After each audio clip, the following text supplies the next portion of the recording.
கதை புதையல். கதைகளின் கருவூலத்தில் இருந்து இன்றைய கதையின் பெயர் கணக்கில் சந்தேகம். வாருங்கள், கதையை ஆரம்பிக்கலாம்.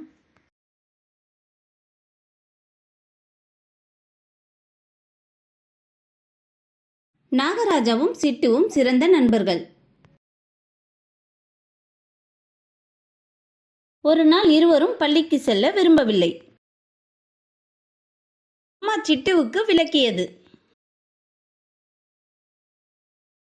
உன்னோட டிஃபனில் பருப்பு சாதம் வைத்திருக்கிறேன். நாகராஜாவின் தந்தையும் அதற்கு விளக்கியது.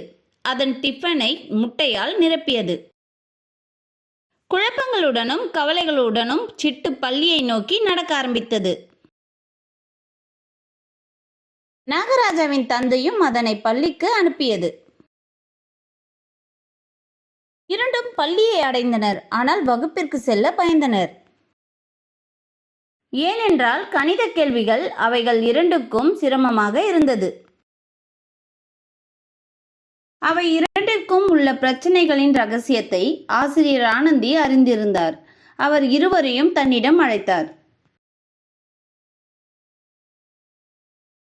கணித வினாக்கள் படங்களை வரைந்து இப்படி விளக்கப்பட்டன.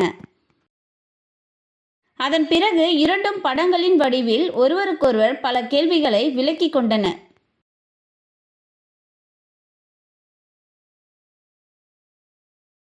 இரண்டும், ஏய், கணித பிரச்சனைகளை தீர்ப்பது மிகவும் எளிது. இன்று நாங்கள் இதை புரிந்து கொண்டோம் என்றன.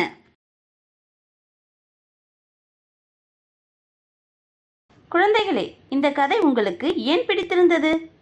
நீங்கள் கதையை ஆர்வமுடன் கேட்டீர்களா? இது போன்ற மேலும் பல சுவாரஸ்யமான கதைகளுடன் மீண்டும் சந்திப்போம். நன்றி. இது போன்ற சுவாரஸ்யமான கதைகளை கேட்க இந்த QR குறியீட்டை ஸ்கேன் செய்யுங்கள்.